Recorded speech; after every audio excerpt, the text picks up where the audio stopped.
আজ আপনাদের জন্য সময় এবং দূরত্বের একটি অঙ্ক নিয়ে চলে এসেছি। এই অঙ্কটি খুব সহজভাবে করব, আশা করি আপনারা বুঝতে পারবেন।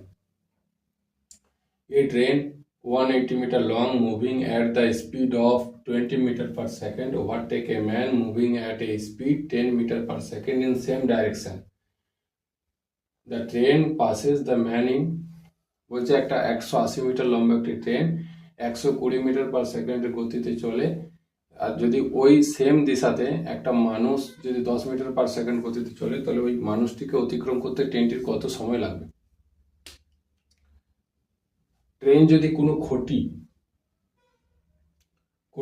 কোনো মানুষকে অতিক্রম করতে হয়, তাহলে ট্রেন নিজের দৈর্ঘ্যটিকে অতিক্রম করলে হয়। তাহলে ট্রেনের নিজের দৈর্ঘ্য হচ্ছে 180 মিটার। এবারে বলছে যে সেম ডাইরেকশন, যদি ট্রেন একই দিশাতে যায়, ট্রেন এবং মানুষ দুজন যদি একই দিশাতে যায়, তাহলে তাদের রিলেশন স্পিড মানে দুজনের স্পিডটা সবসময় নেগেটিভ মানে মাইনাস হয়। তাহলে এখানে ট্রেনের গতিবেগ আছে 20 মিটার পার সেকেন্ড, আর মানুষের গতিবেগ আছে 10 মিটার পার সেকেন্ড, সমান 10 মিটার পার সেকেন্ড।